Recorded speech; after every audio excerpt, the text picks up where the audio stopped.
apparently we're going to have the highest inflation in the G7 very shortly. Alex, very good morning to you. Yep. Morning, Mike. Thanks for having me on. Yeah, not at all. Let me ask you first of all about this email scandal on the front page of the Daily Mail, the donations row. We spoke to Kevin Hollingbrake yesterday, who told us that he'd written not only to the Electoral Commission but also to the Parliamentary Standards Authority. He said he thinks there might have been a crime committed here. It's looking more and more like very, very big trouble for Keir Starmer and Morgan McSweeny, isn't it? Absolutely, Mike, and this is really serious. So the story so far is that Keir Starmer had this big campaign organisation called Labour Together, which helped get him into power, helped him get the leadership of the Labour Party. It turned out that a lot of the donations they received were never declared. And this was unearthed a little while ago, but what it now turns out, new information has come to light in the past few days that shows they probably deliberately withheld that information from the Electoral Commission. And that's a criminal offence. So the implication is that the Prime Minister's right-hand man broke the law, deliberately broke the law. But also, we've now discovered that the Prime Minister did not declare any of the services that he received from Labour Together to the parliamentary authorities, which is again an incredibly serious breach of protocol. So there are major questions hanging over both of these men this morning, over their judgment.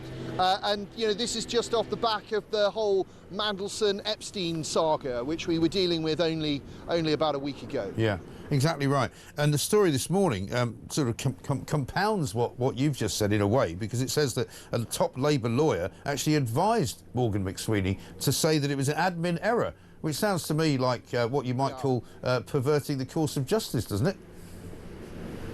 Well, absolutely. We published all of the files that have been handed over to us online today. All of your viewers can go and have a look at them. But yeah, if you read that letter from a senior Labour lawyer, it looks very much as though he's saying, your story doesn't stack up. We're going to have to put this down to an admin error.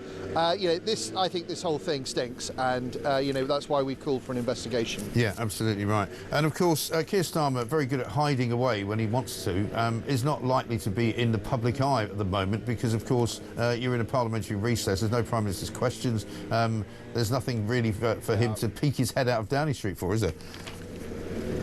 No, absolutely. Well, I hope journalists are going to ask him about it at Labour conference, which is coming up. Yeah. And it's that we're not going to let up on any of this stuff. Really, their record over integrity is shameful.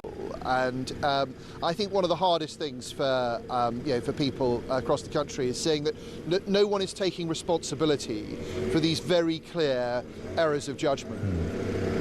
Exactly right. And let's just talk about the financial sector as well. Private sector jobs slashed as well. According to a piece in the Mail, I think 50,000 private sector jobs have disappeared from the market in the last 3 months to September. And we're heading for, according to predictions from the Organisation for Economic Cooperation and Development, the OECD, to have the biggest inflation in the G7 in the coming months. Yeah, and it's ever since the Chancellor's disastrous budget in November, we've seen jobs lost in the economy every single month. And we're now, as you say, now looks like we're going to have the highest inflation in the G7, but we've got very, very high food inflation, which everybody's feeling, over 5% now. And this is all as a result of the government's choices. When the government came into power, we had the fastest growing economy in the G7, inflation was coming down, and now it's a mess. People are feeling poorer and losing their jobs as a result of the government's taxes and its ill-thought-through spending plans. It is absolutely disgraceful, isn't it? Absolutely incredible. The worst to come as well, as far as we can understand. It looks like it could be 500,000 pensioners taken out of the winter fuel allowance as well. No, that's right, Mike. And because they've made such a mess of things, it's inevitable that in the budget in November, Rachel Reeves is going to have to put taxes up, and that is going to have a disastrous effect on growth. Again, you'll have seen 0% growth in July, literally the economy flatlining.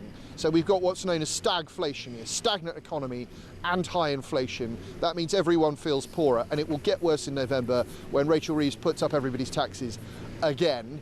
And we could well go into a recession. Yeah, unbelievable stuff. Alex.